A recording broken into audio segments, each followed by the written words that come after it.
Sponsored by Advanced German Homeopathy Clinic. मधुमेहाची जखम, ulcer, varicose veins, कॅन्सरच्या जखमा यावर मिळवा खात्रीशीर उपचार. कर्नाटकच्या आरोग्य मंत्र्यांच्या हस्ते VK एक्सलन्स पुरस्काराने सन्मानित डॉक्टर मनोज पुजार यांच्या ॲडव्हान्स जर्मन होमिओपॅथिक क्लिनिकला आजच भेट द्या. Kalashree apartment, Khanapur road, Tilakwadi, Belgaum. Phone 7975 37 39 45. नमस्कार, मी श्वेता अंकले. तरुण भारत न्यूज बुलेटिनमध्ये आपल्या सर्वांचे स्वागत. आता पाहूया ठळक घडामोडी. सीमा भागातील मराठी भाषिकांच्या अस्मितेला धक्का देण्याचे प्रयत्न काही संघटनांकडून सातत्याने होत असले तरी मराठी माणसाचा हक्क आणि सन्मानाच्या संरक्षणासाठी आम्ही कायम ठामपणे उभे राहू, अशी ग्वाही सांगलीचे आमदार रोहित पाटील यांनी दिली. शुक्रवार दिनांक 15 मे रोजी बेळगाव दौऱ्यावर आले असता शहरातील भांदुरगल्ली येथील अमित देसाई यांच्या निवासस्थानी त्यांनी प्रसार माध्यमांशी संवाद साधला. यावेळी सीमा भागातील मराठी समाजाच्या विविध प्रश्नांवर त्यांनी स्पष्ट भूमिका मांडली. माझे वडील स्वर्गीय RR पाटील आबा यांचे बेळगावशी अतिशय जिव्हाळ्याचे नाते होते. महाराष्ट्र एकीकरण समितीशी असलेला भावनिक संबंध आणि सीमा भागातील मराठी माणसांविषयीची आत्मीयता आम्हाला नेहमीच बेळगावकडे खेचून आणते, असेही त्यांनी सांगितले. सीमा भागातील 10वी 12वी विद्यार्थ्यांना नापास केल्याच्या मुद्द्यावर आम्ही विधिमंडळात आवाज उठवल्याचे सांगत महाराष्ट्र सरकारने सीमा प्रश्नावर कठोर भूमिका घ्यावी, अशी मागणी त्यांनी केली. निवडणुकांमध्ये राष्ट्रीय पक्ष मोठ्या प्रमाणावर पैसा वापरून लोकप्रतिनिधींना प्रभावित करण्याचा प्रयत्न करतात. त्यामुळे अनेक मराठी नेते राष्ट्रीय पक्षांचे गुलाम बनल्यासारखी परिस्थिती निर्माण झाली असून ते मराठी समाजाच्या प्रश्नांवर प्रभावीपणे आवाज उठवू शकत नाहीत, अशी बोचरी टीकाही त्यांनी केली. मराठी समाजासाठी संघर्ष करण्याची वेळ आली तर हेच लोक कितपत समाजाच्या पाठीशी उभे राहतील हे सांगता येत नाही. मात्र आम्ही स्वाभिमान आणि स्वामीनिष्ठ भावनेतून सीमा भागातील मराठी जनतेसोबत कायम उभे राहू, असेही त्यांनी नमूद केले. यावेळी त्यांनी महाराष्ट्र एकीकरण समितीच्या कार्यकर्त्यांशी चर्चा केली. प्रसंगी महाराष्ट्र एकीकरण युवा समितीचे अध्यक्ष अंकुश केसरकर, श्रीकांत कदम, डॉक्टर विराज पाटील, RM चौगुले, सूरज कुडुसकर, किरण हुद्दार, रोहन जाधव, माजी महापौर सरिता पाटील, माजी उपमहापौर रेणू मुदगेकर, विक्रम पाटील, विजय देसाई, शिवाजीराव देसाई, प्रभाकर देसाई, प्रितेश होसूरकर आदी उपस्थित होते. RPD GSS सभागृहात SKE सोसायटी व लोकमान्य मल्टीपर्पज कोऑपरेटिव्ह सोसायटी यांच्या संयुक्त विद्यमाने 15 ते 17 मे 2026 आयोजित आंबा, रानमेवा व रानभाजी महोत्सवाला पहिल्याच दिवशी उत्स्फूर्त प्रतिसाद मिळाला. उद्घाटन रोटरीचे माजी प्रांतपाल व प्रगतशील शेतकरी शरद पै यांच्या हस्ते झाले. तरुण भारत हा या महोत्सवाचा मीडिया पार्टनर आहे. स्थानिक व परगावच्या आंबा उत्पादक व व्यापाऱ्यांचे विविध स्टॉल्स येथे उभारण्यात आले असून विविध प्रकारच्या आंब्यांच्या प्रजाती उपलब्ध आहेत. शरद पै यांनी सांगितले की डॉक्टर किरण ठाकूर यांच्या संकल्पनेतून साकारलेला हा महोत्सव आजच्या काळाची गरज असून उत्पादक व ग्राहकांना एकाच व्यासपीठावर आणणारा आहे. यामुळे आंब्यांच्या विविध प्रजातींची ओळख नागरिकांना होणार असून ग्राहकांना निवडीची मोठी संधी मिळणार आहे. यावेळी SKE सोसायटीचे व्हाईस चेअरमन अशोक शानभाग, उपाध्यक्ष अजित सोलापूरकर, राज देशपांडे, ज्ञानेश कलघटगी, बिंबा नाडकर्णी, भरत शानभाग, प्राध्यापक माधुरी शानभाग, सरिता पाटील, तरुण भारतच्या मनीषा सुभेदार तसेच लोकमान्य सोसायटीचे संचालक गजानन धामणेकर, विठ्ठल प्रभू तसेच दीपक गुरंग, राजू नाईक, निखिल पाटील, अभिषेक कणेरी, निशांत जाधव, नितेश पाटील, लोककल्पचे संचालक किरण गावडे आदी उपस्थित होते. खाद्यप्रेमी बेळगावकरांसाठी सुवर्ण संधी. येतोय आपल्या मातीतील अस्सल चवींचा उत्सव. South Konkan education society, Lokmanya आणि तरुण भारत आयोजित आंबा आणि रानमेवा महोत्सव 2026. येथे तुम्हाला मिळतील आंब्याच्या विविध जाती, रसाळ रानमेवा, अस्सल स्थानिक खाद्यपदार्थ आणि बरंच काही. सोबतच मनोरंजक सांस्कृतिक कार्यक्रम आणि माहितीपूर्ण प्रदर्शने. तर विसरू नका 15, 16 आणि 17 मे सकाळी 10 ते रात्री 8 वाजेपर्यंत. स्थळ GSS RPD college campus, Tilakwadi, Belgaum. चला मेजवानीचा आनंद लुटूया. तुमचे सहर्ष स्वागत आहे. राज्याच्या राजकारणात मुख्यमंत्री बदलाच्या चर्चांना उधाण आलं असतानाच डी.के. शिवकुमार यांच्या समर्थनार्थ बेळगाव शहरात लावण्यात आलेल्या नेक्स्ट चीफ मिनिस्टर बॅनरमुळे नव्या राजकीय चर्चांना सुरुवात झाली आहे. शिवकुमार यांच्या वाढदिवसानिमित्त कित्तूर आणि चन्नम्मा सर्कलसह शहरातील विविध प्रमुख चौकात हे मोठमोठे बॅनर्स लावण्यात आले आहेत. या बॅनरवर next chief minister D K. Shivakumar असा ठळक उल्लेख करत त्यांना वाढदिवसाच्या शुभेच्छा देण्यात आल्या आहेत. हे बॅनर मंत्री लक्ष्मी हेब्बाळकर यांचे सुपुत्र मृणाल हेब्बाळकर यांच्या वतीने लावण्यात आल्याची चर्चा शहरात रंगली आहे. या बॅनरनंतर काँग्रेसमधील आगामी राजकीय घडामोडींविषयी तर्कवितर्कांना वेग आला असून शहरात याची जोरदार चर्चा सुरू आहे. देशभरात पेट्रोल आणि डिझेलच्या दरात प्रति लिटर 3 रुपयांची तर सीएनजीच्या दरात प्रति किलो 2 रुपयांनी वाढ करण्यात आली असून ही दरवाढ तात्काळ लागू झाली आहे. बेळगाव येथे पेट्रोलचा दर 106.02 रुपये तर डिझेल 93.99 रुपये प्रति लिटरवर पोहोचला आहे. पश्चिम आशियातील संघर्ष, होर्मुझ सामुद्रधुनीतील तणाव आणि जागतिक बाजारात कच्च्या तेलाच्या वाढलेल्या किमतींमुळे तेल कंपन्यांवर आर्थिक ताण निर्माण झाल्याने हा निर्णय घेण्यात आल्याचे सांगितले जात आहे. दिल्लीमध्ये पेट्रोल 97.77 रुपये, डिझेल 90.67 रुपये प्रति लिटर झाले असून मुंबईसह अन्य महानगरातही दरवाढ लागू झाली आहे. मुंबईत महानगर गॅस लिमिटेडने सीएनजी दरात 2 रुपयांची वाढ जाहीर केली असून त्यामुळे सीएनजी 84 रुपये प्रति किलोवर पोहोचले आहे. सीएनजी दरवाढीचा सर्वाधिक परिणाम ऑटो रिक्षा, टॅक्सी आणि सार्वजनिक वाहतुकीवर होण्याची शक्यता असून सर्वसामान्यांच्या प्रवास खर्चात वाढ होणार आहे. नॅशनल टेस्टिंग एजन्सीने 3 मे 2026 रोजी झालेली नीट यूजी 2026ची परीक्षा रद्द केल्यानंतर फेर परीक्षेची नवीन तारीख जाहीर केली असून ही परीक्षा रविवार दिनांक 21 जून रोजी घेतली जाणार आहे. पेपर फुटी आणि गैरव्यवहारांच्या आरोपांनंतर एनटीएने तपास सुरू केला होता. गेस पेपरमधील अनेक प्रश्न परीक्षेत आल्याने संशय अधिक बळावला होता. तपासात गैरप्रकार उघड झाल्यानंतर अखेर परीक्षा रद्द करण्याचा निर्णय घेण्यात आला. देशभरातील 22 लाखांहून अधिक विद्यार्थ्यांच्या भवितव्याशी संबंधित असलेली ही फेर परीक्षा आता नव्या तारखेनुसार पार पडणार असून अधिक माहिती एनटीएच्या अधिकृत संकेतस्थळावर उपलब्ध करण्यात आली आहे. लोकनेते राजाराम बापू पाटील ललित कला अकादमीच्या राष्ट्रीय पुरस्कार वितरण सोहळ्याचे आयोजन शनिवार दिनांक 16 मे रोजी सायंकाळी 5 वाजता तुकाराम महाराज सांस्कृतिक भवन बेळगाव येथे करण्यात आले आहे. हा सोहळा अकादमी व शब्दगंध कवी मंडळ संघ बेळगाव यांच्या संयुक्त विद्यमाने आयोजित करण्यात आला आहे. कार्यक्रमाच्या अध्यक्षस्थानी माजी मंत्री तथा आमदार जयंतराव पाटील असणार आहेत. प्रमुख पाहुणे म्हणून राजस्थान येथील सेंट्रल युनिव्हर्सिटीचे माजी कुलगुरू डॉक्टर माणिकराव साळुंखे आणि ज्येष्ठ विचारवंत डॉक्टर अशोक चौसाळकर उपस्थित राहणार आहेत. साहित्य, कला व संस्कृती क्षेत्रातील अनेक मान्यवर या सोहळ्यास उपस्थित राहणार असल्याने बेळगावमध्ये समृद्ध साहित्यिक वातावरण निर्माण होणार आहे. लोकनेते राजाराम बापू पाटील यांच्या कार्याचा गौरव आणि नव्या पिढीला प्रेरणा देण्यासाठी हा पुरस्कार सोहळा आयोजित करण्यात येत असून यंदा या उपक्रमाचे 4थे वर्ष आहे. आयोजकांनी साहित्यप्रेमींना मोठ्या संख्येने उपस्थित राहण्याचे आवाहन केले आहे. आसिफ सेठ यांच्या आसिफ सेठ फाउंडेशनच्या वतीने सलग 3ऱ्या वर्षी गुणवंत विद्यार्थ्यांना शिष्यवृत्ती देऊन शैक्षणिक प्रोत्साहन देण्यात आले. परीक्षेत 95% अधिक गुण मिळवणाऱ्या 6 विद्यार्थ्यांना प्रत्येकी ₹25,000 शिष्यवृत्ती देऊन सन्मानित करण्यात आले.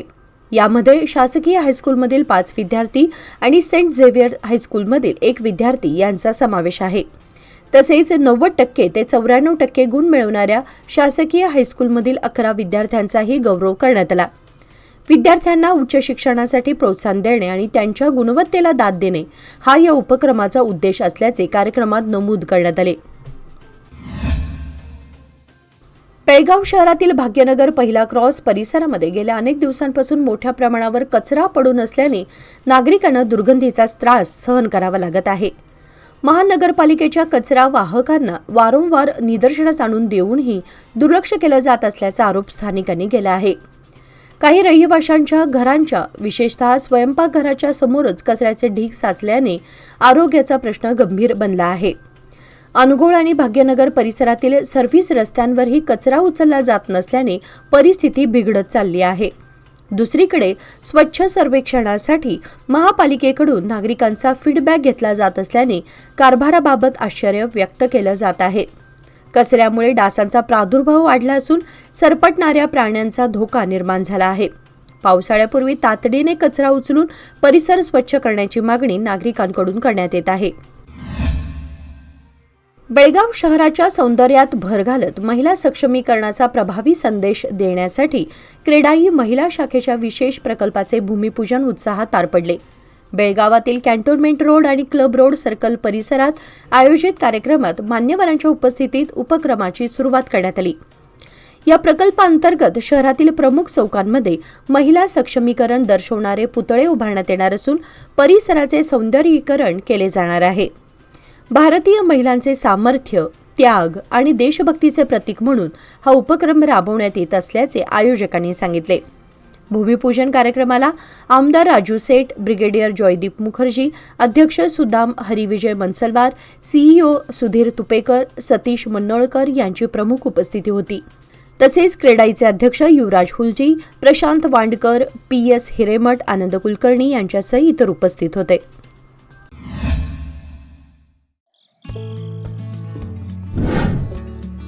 मेसर्स RS हेरेकर ज्वेलर्स तुमच्या आनंदाच्या क्षणांना सुवर्णस्पर्श. नवजात बालकाला लागणारे सर्व प्रकारचे दागिने, लग्नसराई, मुंज, साखरपुडा किंवा कोणताही शुभ प्रसंग प्रत्येक क्षण खास बनवण्यासाठी आकर्षक सोन्या चांदीच्या दागिन्यांची देखणी शृंखला येथे उपलब्ध. परंपरा आणि आधुनिकतेचा सुंदर संगम असलेले दागिने, नाजूक डिझाईन्स आणि उत्कृष्ट कारागिरीमुळे तुमचा प्रत्येक सोहळा अधिक उजळून निघेल. लग्नासाठी खास दागिने, बारशासाठी कडदोडा, पैजण, वाळे इत्यादी, तसेच मुंज व साखरपुड्यासाठी आकर्षक कलेक्शन, पारंपरिक ते मॉडर्न डिझाईन्सपर्यंत तुमच्या खास क्षणांना द्या एक चमकदार आठवण. शहापूर बाजारपेठेतील एक विश्वसनीय नाव, प्रोप्रायटर राघव हेरेकर यांचे messrs RS Herekar jewellers, 397 bar A, खडे बाजार, शहापूर, बेळगाव. अखिल भारतीय मराठी साहित्य परिषद बेळगाव आणि मराठा मंदिर बेळगाव यांच्या संयुक्त विद्यमाने 7वे अखिल भारतीय बेळगाव मराठी साहित्य संमेलन रविवार दिनांक 24 मे 2026 रोजी मराठा मंदिर बेळगाव येथे आयोजित करण्यात आले असल्याची माहिती राज्याध्यक्ष सीमाकवी रवींद्र पाटील यांनी दिली. यावेळी जिल्हाध्यक्ष ॲडव्होकेट सुधीर चव्हाण यांनी संमेलनाच्या नियोजनासंदर्भात सविस्तर चर्चा करून यंदाचे साहित्य संमेलन विविध वैचारिक आणि सांस्कृतिक कार्यक्रमांनी समृद्ध होणार असल्याचे सांगितले. उद्घाटन सत्र, संमेलनाध्यक्षांचे भाषण, प्रेरणादायी शिवव्याख्यान तसेच बहारदार काव्य मैफिल अशा 3 प्रमुख सत्रांमध्ये संमेलनाचे आयोजन करण्यात आले आहे. मराठी भाषा, साहित्य आणि संस्कृतीच्या जतन व संवर्धनासाठी हे संमेलन महत्त्वपूर्ण ठरणार असून साहित्यप्रेमींसाठीही एक पर्वणी ठरणार आहे. या बैठकीस परिषदेचे राज्याध्यक्ष सीमाकवी रवींद्र पाटील, जिल्हाध्यक्ष ॲडव्होकेट सुधीर चव्हाण, उपाध्यक्ष DB पाटील, शिवसंत संजय मोरे, MY घाडी व इतर, तसेच महिला जिल्हाध्यक्ष अरुणा गोजे पाटील, मनीषा नाडगौडा, गीता घाडी, सविता वेसने यांच्यासह इतर उपस्थित होत्या. पंतप्रधान नरेंद्र मोदी शुक्रवार दिनांक 15 मे पासून संयुक्त अरब अमिरात, नेदरलँड, स्वीडन, नॉर्वे आणि इटली या 5 देशांच्या दौऱ्यावर जात आहेत. जागतिक ऊर्जा संकट आणि पश्चिम आशियातील तणावाच्या पार्श्वभूमीवर हा दौरा भारतासाठी अत्यंत महत्त्वाचा मानला जात आहे. दौऱ्याची सुरुवात संयुक्त अरब अमिरातीपासून होणार असून ऊर्जा सहकार्य, LNG करार आणि गुंतवणूक यावर चर्चा अपेक्षित आहे. नेदरलँड्समध्ये हरित हायड्रोजन, सेमीकंडक्टर आणि जलव्यवस्थापन क्षेत्रातील सहकार्यावर भर दिला जाणार आहे.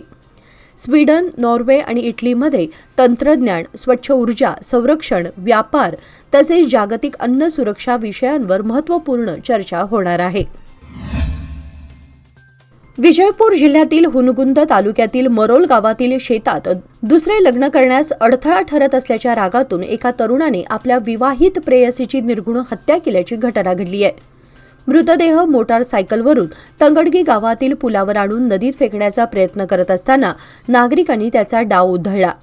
आरोपी सम्मेद विजय साबणावर राहणार तेरडाळ याला नागरिकांनी पकडून पोलिसांच्या ताब्यात दिले. मृत महिलेची ओळख गंगव्वा सुनील त्यापी, वय 25 अशी झाली आहे. घटनेची माहिती मिळताच पोलिसांनी घटनास्थळी भेट देत गुन्हा दाखल करून पुढील तपास सुरू केला आहे. बेळगाव शहरातील उद्यमबाग जवळील पार्वतीनगर परिसरात वाहनधारकांना अडवून दमदाटी व जीवे मारण्याची धमकी देणाऱ्या 2 तरुणांविरोधात उद्यमबाग पोलिसांनी कारवाई केली. सोशल मीडियावर व्हायरल झालेल्या व्हिडिओची दखल घेत पोलिसांनी स्वतःहून गुन्हा दाखल करून परशुराम हुल्लेप्पा करकाळे वय 21 आणि रामप्पा हुल्लेप्पा करकाळे वय 24 यांना ताब्यात घेतले. आरोपींविरोधात BNS 2023 अंतर्गत विविध कलमान्वये गुन्हा नोंदवण्यात आला असून त्यांच्याकडून काळी लाल रंगाची हिरो होंडा मोटारसायकल आणि लाकडी दांड्याची कुदळ जप्त करण्यात आली. जप्त मोटारसायकलची किंमत सुमारे 35,000 रुपये असल्याचे सांगण्यात आले. BNSS 2023च्या कलम 129 अन्वये आरोपींकडून चांगल्या वर्तणुकीचा जामीन घेण्यात आला असून सार्वजनिक शांतता भंग करणाऱ्यांवर कठोर कारवाई सुरूच राहील असा इशारा पोलीस आयुक्तालयाने दिला आहे. लोकमान्यच्या मुदत ठेव योजना म्हणजेच सुयोग्य कालावधी सर्वोत्तम व्याजदर. आता तुमच्या गुंतवणुकीवर मिळवा 10.10% परतावा. अधिक माहितीसाठी आजच संपर्क करा 1800212405. लोकमान्य, प्रत्येक पावलावर तुमच्या सोबत. योजना फक्त सभासदांकरिता. नियम व अटी लागू. आसिफ सेठ यांच्या पुढाकारातून जाधवनगर परिसरात 65 लाख रुपये निधीतून सर्वसमावेशक पार्क विकास प्रकल्पाला सुरुवात करण्यात आली. या प्रकल्पांतर्गत विद्यमान मोकळ्या जागेचे रूपांतर आधुनिक आणि सुसज्ज सार्वजनिक उद्यानात केले जाणार आहे. यात सौंदर्यीकरण, फुटपाथ, बसण्याची व्यवस्था, वृक्षारोपण, प्रकाश व्यवस्था आणि मनोरंजनासाठी स्वतंत्र जागांचा समावेश आहे. उद्घाटनावेळी आमदारांनी नागरिकांशी संवाद साधत स्वच्छ व सुसज्ज सार्वजनिक जागा निर्माण करणे हे उद्दिष्ट असल्याचे सांगितले. स्थानिक नागरिकांनी या उपक्रमाचे स्वागत करत दीर्घकाळ प्रलंबित असलेली गरज पूर्ण होत असल्याची भावना व्यक्त केली. विजयपूर जिल्ह्यातील मोरडगी येथे शुक्रवार दिनांक 15 मे रोजी पहाटे घराचे छप्पर कोसळून एकाच कुटुंबातील 4 जणांचा दुर्दैवी मृत्यू झाला. मृतांमध्ये गुरुनाथ बडिगेर वय 35, पत्नी ज्योती बडिगेर वय 28, मुलगी काळम्मा वय 13 आणि कीर्ती बडिगेर वय 9 यांचा समावेश आहे. गुरुनाथ यांच्या घराची दुरुस्ती सुरू असल्यामुळे ते सध्या भाड्याच्या घरात होते आणि ते आजच शुक्रवारी आपल्या घरी परतणार होते. मात्र नियतीने त्यांच्यावर काळाचा घाला घातला. घटनेनंतर महसूल, पोलीस, आरोग्य व अग्निशमन विभाग घटनास्थळी दाखल झाला असून सिंदगी पोलीस ठाण्यात नोंद करण्यात आली आहे. पालकमंत्री MB पाटील यांनी घटनास्थळी भेट देत मृतांच्या वारसांना प्रत्येकी 5 लाख रुपयांची मदत जाहीर केली असून वीरेशच्या शिक्षणाची जबाबदारी शासनाकडून घेण्यात येणार असल्याचे सांगितले. यावेळी सिंदगीचे आमदार अशोक मनगुळी, माजी आमदार रमेश भुसनूर, नरसिंगसा तिवारी, अशोक वारद तसेच विविध विभागांचे अधिकारी उपस्थित होते. या घटनेमुळे गावावर शोककळा पसरली आहे. विजयपूर जिल्ह्यातील मुद्देबिहाळ तालुक्यात गुरुवारी सायंकाळी आलेल्या जोरदार वादळामुळे मोठे कडुनिंबाचे झाड उन्मळून पडून एक जण जागीच ठार झाला. ही घटना मुद्देबिहाळ विजयपूर रस्त्यावरील ढवळगी गावाजवळ घडली. मृत व्यक्तीची ओळख बिदरकुंदी गावचे रहिवासी आणि KSRTCचे निवृत्त कंट्रोलर बसलिंगप्पा दोडबसप्पा कडूर वय 64 अशी झाली आहे. अचानक आलेल्या वादळी वाऱ्यामुळे रस्त्याच्या कडेला असलेले झाड उन्मळून पडले आणि ते बसलिंगप्पा यांच्या अंगावर कोसळले. झाडाखाली अडकून त्यांचा जागीच मृत्यू झाला अशी माहिती पोलिसांनी दिली. घटनेची माहिती मिळताच पोलिसांनी घटनास्थळी भेट देऊन पाहणी केली. या प्रकरणी नोंद करून पुढील तपास सुरू करण्यात आला आहे. बकरी ईदच्या पार्श्वभूमीवर निपाणी बकरी बाजारात गुरुवारी बकरी खरेदीसाठी नागरिकांनी मोठी गर्दी केली होती. येत्या बुधवार दिनांक 27 मे रोजी बकरी ईद साजरी होणार असून त्यानिमित्त नागरिकांनी खरेदीला सुरुवात केली आहे. संकेश्वर, रायबाग, मुधोळ, विजयपूर, महालिंगपूर, कागल, कोल्हापूर, मुरगुड, गडहिंग्लज आणि आजरा येथून नागरिक बकरी खरेदी विक्रीसाठी मोठ्या प्रमाणात दाखल झाले होते. बाजारात बकऱ्यांचे दर 10,000 रुपयांपासून 50,000 ते 60,000 रुपयांपर्यंत असल्यानेही खरेदी सुरूच राहिली. सणाच्या निमित्ताने मोठ्या प्रमाणात आर्थिक उलाढाल झाल्याचे दिसून आले असून मुस्लिम बांधवांसह इतर समाजातील नागरिकही उपस्थित होते. याचबरोबर आजचे बातमीपत्र इथे संपले. अधिक माहिती आणि ताज्या घडामोडींसाठी पाहत रहा तरुण भारत न्यूज चॅनल. तसेच आमच्या चॅनलला लाईक, शेअर आणि सबस्क्राईब करायला विसरू नका. आणि विश्वासार्ह बातम्यांसाठी दररोज वाचा दैनिक तरुण भारत. धन्यवाद.